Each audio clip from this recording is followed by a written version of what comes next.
On a routine flight, a young mother cradling her infant was met with sudden, shocking violence. A flight attendant, her face cold and rigid, slapped the woman across the face. Gasps filled the cabin as passengers froze in disbelief, unable to process what had just happened. But what the flight attendant didn't know was that this was no ordinary passenger.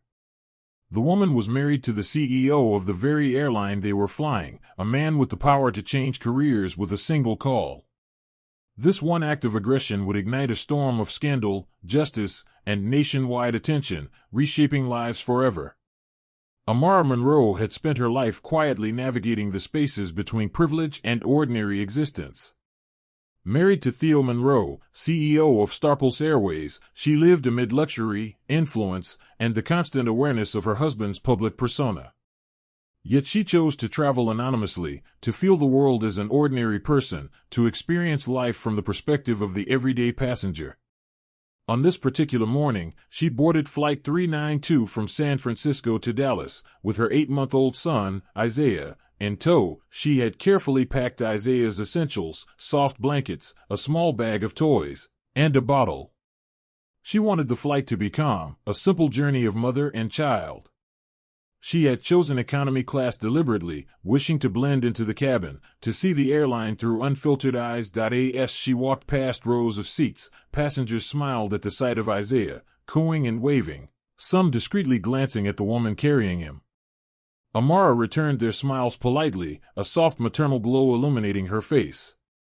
She lowered her stroller into position by her seat, gently unbuckling Isaiah and adjusting his blanket.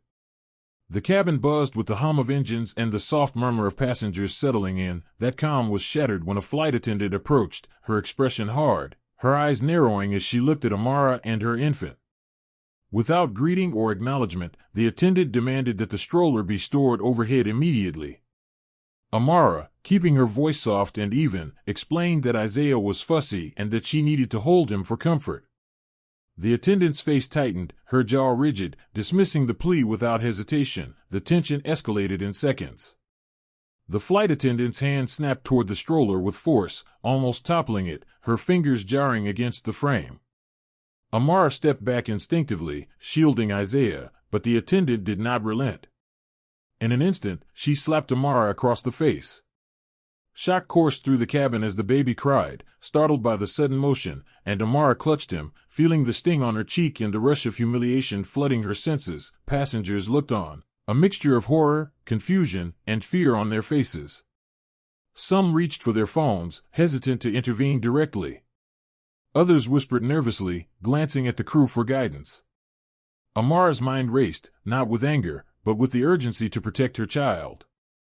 Her face burned, her chest tightened, yet she remained composed, holding Isaiah close. Unknown to the flight attendant, Theo Monroe, seated in first class, had witnessed the incident from a distance.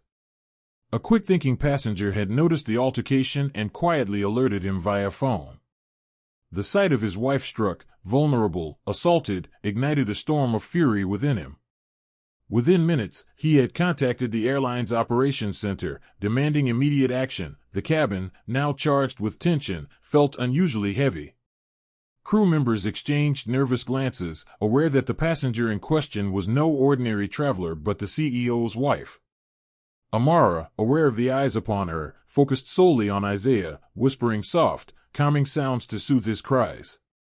Every heartbeat felt amplified, the mixture of fear, humiliation, and maternal instinct shaping her every movement. As the flight continued, the gravity of the situation deepened. The slap was not just a personal attack, it was a symbolic act of deeper issues.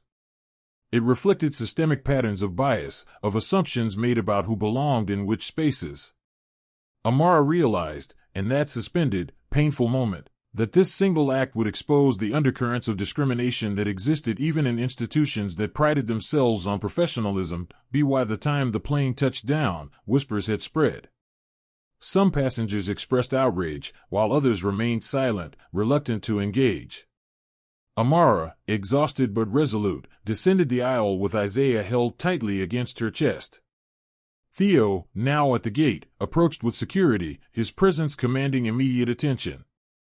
The flight attendant, aware of the unfolding gravity, attempted a nervous apology, but her words faltered under the weight of the circumstances. News of the incident spread rapidly. Social media platforms lit up with speculation, outrage, and debate. Passengers who had witnessed the slap shared their accounts, each description amplifying the injustice. Hashtags began to emerge, discussions grew heated, and within hours, traditional media outlets picked up the story. The narrative was compelling. A mother with her baby, attacked mid-flight by a flight attendant, married to the very man who could change everything, inside Starpulse Airways. The incident prompted immediate emergency meetings. Senior management convened to discuss the fallout, reviewing cabin security footage, passenger statements, and the flight attendant's employment record.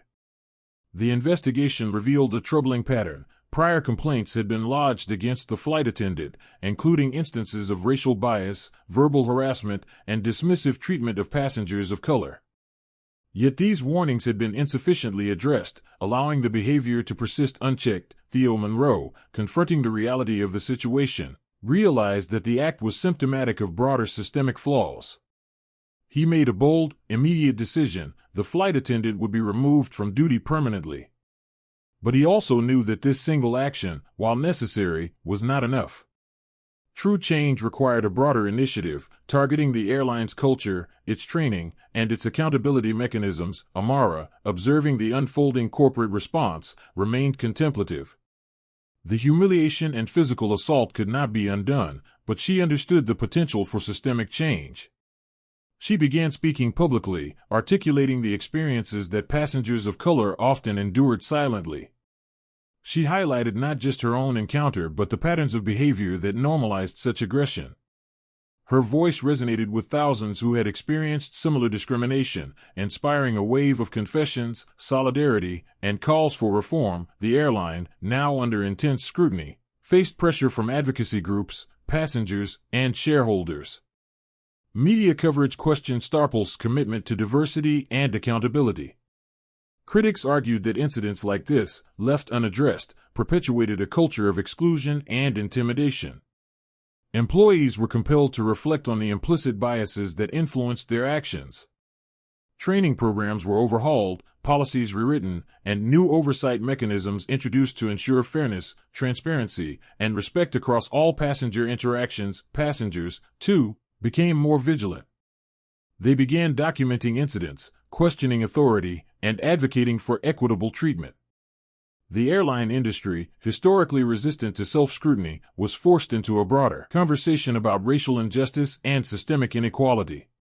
Competitors, observing Starpulse's trials and reforms, initiated their own reviews, acknowledging that public trust was contingent on accountability, transparency, and inclusivity. Amara's advocacy extended beyond the airline. She collaborated with civil rights organizations, sharing insights into microaggressions, structural inequities, and the lived realities of marginalized communities in travel. Her story became a reference point, cited in forums, panels, and interviews discussing systemic racism in corporate spaces.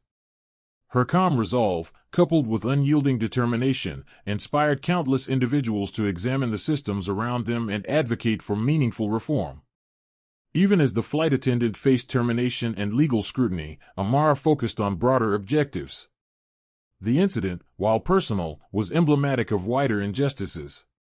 She emphasized education, cultural competency, and continuous awareness as tools to dismantle ingrained prejudices. By framing the event as a learning moment, Amara transformed personal trauma into societal impact, ensuring that her experience would catalyze lasting change. The pivotal moment arrived when a passenger's video, capturing the slap in real time, surfaced online. The footage was raw, intimate, and impossible to ignore. Amara's startled face, Isaiah's cries, and the flight attendant's aggression were laid bare for millions to see. Social media erupted. Millions shared the clip, expressing shock, anger, and solidarity. Hashtags proliferated, hashtag justice for Amara, hashtag end airline racism, hashtag protect passengers. The video transcended borders, sparking global conversations about accountability and the responsibilities of corporate institutions. Starpulse Airways, now facing unprecedented scrutiny, convened an emergency board meeting. The board acknowledged that prior oversight had failed. They enacted sweeping reforms. The flight attendant was permanently banned from the industry, a review of all staff was mandated, and an independent oversight committee was established to monitor diversity, equity, and inclusion. Public statements were issued, emphasizing zero tolerance for discrimination, but actions carried greater weight than words. Amara continued to advocate, participating in interviews, conferences, and forums, emphasizing that policy changes must reflect genuine cultural shifts. She highlighted that true accountability extended beyond immediate punitive measures, requiring ongoing education, vigilance, and proactive engagement. Her story illustrated that personal courage could influence corporate accountability, challenge systemic bias, and inspire collective action. The impact reverberated throughout the airline industry. Competitors reviewed internal policies, training programs, and cultural protocols. Advocacy groups monitored implementation, ensuring promises translated into tangible reforms. Passengers became more empowered, increasingly aware of their rights and equipped to demand equitable treatment. Amara's journey became symbolic: resilience in the face of humiliation, leadership in the pursuit of justice, and courage to confront systemic inequities. Her ability to transform personal adversity into public advocacy elevated her story beyond one flight, establishing a blueprint for addressing discrimination in corporate and public spheres. Years later, the incident continued to influence aviation standards. Amara Monroe's advocacy had catalyzed permanent reforms, her name synonymous with accountability and social justice in the airline industry. She founded the Amara Monroe Foundation, dedicated to training, advocacy, and oversight initiatives promoting diversity, equity, and inclusion. The foundation collaborated with other organizations, ensuring systemic inequities were addressed, monitored, and rectified. Starpulse Airways transformed under Theo Monroe's leadership. The airline emerged as an industry leader in ethical standards, diversity initiatives, and passenger protection protocols. Reforms were deeply embedded in daily operations, cultural awareness training became mandatory, and independent auditing ensured policies were consistently applied. The airline's renewed reputation inspired confidence among passengers, employees, and stakeholders alike. Amara's influence extended globally. Other airlines adopted similar measures, acknowledging that social accountability, cultural sensitivity, and passenger respect were non-negotiable. Her advocacy inspired movements challenging systemic discrimination across industries, reinforcing that individual courage could drive institutional change. Amara, despite the personal cost, remained committed to the mission. She navigated criticism, resistance, and the emotional toll of reliving trauma. Her dedication underscored the broader truth: the fight against systemic injustice is continuous, requiring vigilance, resilience, and moral fortitude. Her story serves as a powerful lesson. Injustice can be confronted, personal adversity transformed into societal progress, and entrenched systems reshaped by courage and advocacy. It also challenges individuals to reflect: how far have we truly come in ensuring equality? What responsibilities do we bear to protect those vulnerable to discrimination? Amara's legacy is a reminder that accountability, empathy, and proactive engagement are essential for creating a world where dignity and respect are universal.